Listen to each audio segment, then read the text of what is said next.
We're here for 1 hour to celebrate these beautiful wines from this gorgeous region in France called the Loire Valley, which if you've studied any Western European history, you might know is the land of the kings. It is also the garden of France. It's one of the best places for flowers, for produce, for grapes, obviously, and many other things. It's a gorgeous place. But today we thought it'd be really fun to do another classic Loire Valley dish, and that is a whitefish dish. This particular recipe comes from the New York Times from Chef Daniel Boulou, who we love very, very much. This is, I think it's in his Cafe Boulou cookbook, red peppers stuffed with brandade. So that is a very classic dish, especially for any of the regions in France. Let's talk about this first wine. So for the white selection today, we're doing a sparkling white. So Vouvray is an appellation in the Loire Valley. And for the whites, you see predominantly Chenin Blanc, which is a great grape, which doesn't get talked about a whole lot. So Chenin Blanc, though, is, I think, one of the most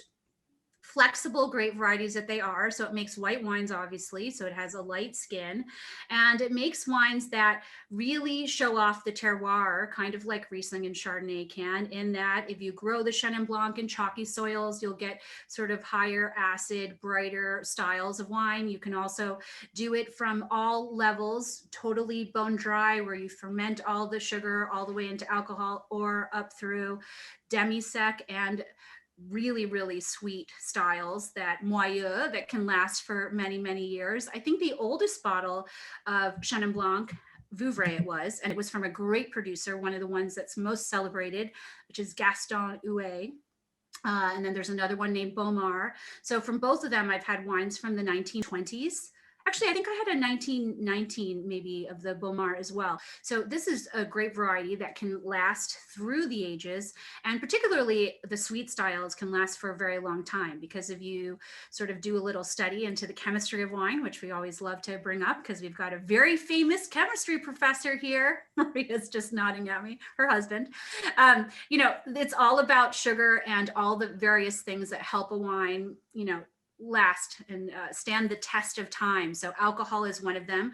So wines with higher levels of alcohol can last a lot longer and continue to evolve, as do wines that have a high percentage of sugar. That's also a preservative in wine, which is probably why some of the oldest wines that are still in existence and still drinkable and still delicious are sweet wines, things like Klein Constantia and others. And certainly Vouvray Moelleux is one of them as well. So it's a fun one. It's great as an aperitif in these dry sparkling styles. I'm actually having one that is labeled Vouvray Pétillant Demi-Sec. So that means it is a Vouvray. It's made from Chenin Blanc, and it's from the geographic designation of Vouvray. It also means that pétillant has a little bit of sparkle, right? It's not necessarily, you know, like a true method champenoise where you have a lot of bubbles and kind of a firm mousse, if you will, if you like to speak in wine geekery. I want to raise a glass to all of you for spending this Wine Wednesday with us this evening, whether you stay for a couple more minutes or for the whole thing. We really love you. And we really love this opportunity to share wine and our passions and things that we love with a group of people from everywhere. So we're going to continue with this recipe. So the recipe is for Piquillo peppers, which are those small, slightly sweet peppers. I actually couldn't find them on Instacart today, so I got these. So everybody get the bags of these and just kind of nosh on them. They just call them on the bag mini sweets. So we're going to go with mini sweets today, and these are going to get stuffed once we get the brandade together. So the other thing I wanted to share is this is a pretty classic thing. You see it a lot in Spain, but I got one that is from the home team from here, and it's a salt cod, and it's what's traditionally used to preserve the fish, right? So you could have it if anybody plans on taking any kind of boat voyage for a couple years. You could fill your boat with your ship with salt cod, but it's basically been in water. This is the salt cod after it's been soaked, and the instructions on the recipe said to soak it for 12 hours at least, and also change the water twice. Okay, so you have your cream infusing with garlic, half a bulb of garlic, right? Yep. On low. So right now, what we're gonna do is we're gonna start cooking the cod. So in a small saucepan like this, I have 2 cups of whole milk, and I'm gonna actually pop in the salted cod and bring that to a boil. Okay. Oh, and also, did you make your herb sachet with 1 bay leaf? Did I make my sachet? No. I'm just gonna put it in, and then I'm Okay, gonna fish it so out. 1 bay leaf, a couple of whole peppercorns, and a couple sprigs of thyme or some dried thyme if you have it. So once that comes to a boil, watch it because I do like to burn things. We're gonna turn that down and let it simmer for 15 minutes. Okay, I have it on high. Okay, so do we. We're gonna watch until it starts to bubble. Okay, in a second little saucepan. Oh no, I need another saucepan. Yes. This recipe really requires This one. is French cooking. French cooking requires you to have like 10 pots and pans at all times. Okay, so in that one, you're gonna put a cup of milk. Okay.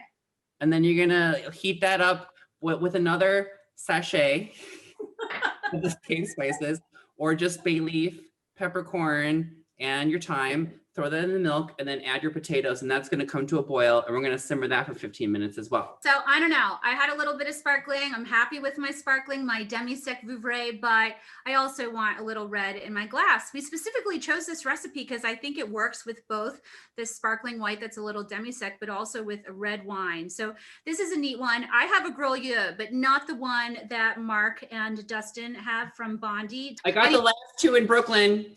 Yeah, you got the last 2 in Brooklyn. So GROLLEAU is the grape. And then we have Evie, our little wine encyclopedia here. So Evie, do you want to unmute yourself and tell us what you learned about this particular grape variety? I would love to. So the name translates from the French groll, which means crow. So when the berries are really ripe, they actually look black and like perched on top of all the little vines. So that's where they originally got their name. It's kind of going out of fashion recently because it has really thin skin, and people are more interested in Gamay and Cabernet Franc, which has a little bit of a thicker skin, is a little hardier, and can fetch a little bit more of an expensive price tag. So they're stopping producing GROLLEAU and starting to produce that Gamay and Cab Franc in the region. I think it's really interesting, the grape varieties that they have in the Loire Valley, because it's Belinda, we're starting to bubble. Make sure you're not burning your milk. I know, I'm turning it down right now. To your point, Stephen, it's really interesting, the Loire Valley. It's such a long appellation and it has so many different micro terroirs that, unlike a place like Burgundy, where it's, you know, a story of Chardonnay and Pinot Noir, it's very much about each different distinct region. I mean, if you look at sort of whites as an example, you go from Muscadet, closest to the coast, into Chenin Blanc, and then into Sauvignon Blanc. And the same holds true for the reds. It's not sort of one consistent red wine variety all the way through the Loire Valley. So it's a neat one and it's a pretty unique one. What I like about it. For us again. What's that? Can you pronounce this for us again? GROLLEAU. All say it together. GROLLEAU. I generally really love, especially for food and especially for fish dishes, red wines made from thinner skin grapes, right? Because when it's a thinner skin, you have less tannin, so less weight. And tannin with white fish is not really a bueno combination generally, unless you toss a ton of butter and maybe do some red wine reduction or do some sort of like veal demi-glace in that fish dish. But this one I think is going to be a fun match because it's got some sort of green notes to it, which also Cabernet Franc, I generally love it from this region too, for the same reason. All those Chinon and Bourgogne and that we've had together, those tend to be really great with vegetables. And so this one to me also has a little bit of that green note on the nose, and that's going to make it kind of be a nice partner for our roasted peppers if we get to that. I'm just curious. I kind of get like this peppery, like a little more earthy. What would you pair this with? I mean, like I said, I think this like roasted pepper or grilled pepper situation will be really great. I think, of course, the traditional red wine with meat thing will fit here, but I don't know, like some kind of stew that has green peppers or red peppers in it, I think would be really fantastic. Like a, you know, like a chicken dish, something in the slow cooker, Cheryl Jameson, right? That's got like the peppers and the carrots and all the veg with whatever protein you choose, whether it's tofu or it's chicken or pork or veal or beef or What would you compare, for those of us who don't have the those of us who don't have that, like, what would you compare it? Well, you had the Chinon the other day, right? Which is Uh-huh. 100% Cabernet Franc, also from the Loire Valley, and a venerable wine.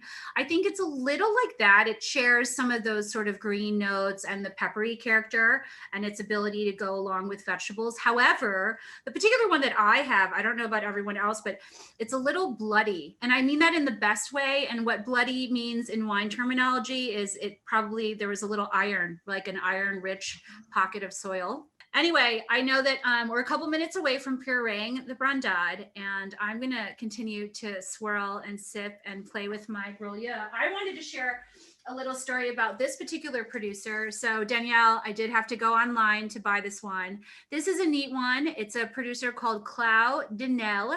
And what's neat about this is a girl power winery.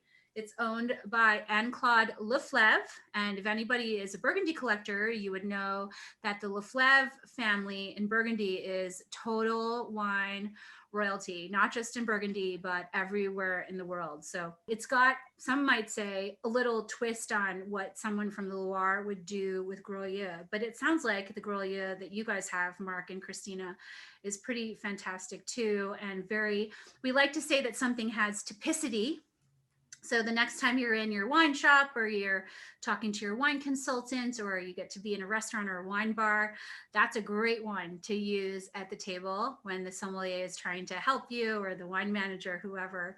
I always love to say, I will only drink it if it has typicity, right? So that means that it is a variety or a style of wine that is expressing what it should based on where it's grown and all of the terroir. So the one that Mark and Christina have, by the way, we showed a picture of it, and it's also in Christina's background there, in her virtual background. It's called Domaine de MONTGILET, and that's a 2018. So definitely try and find it if you can. It sounds like it's pretty delicious.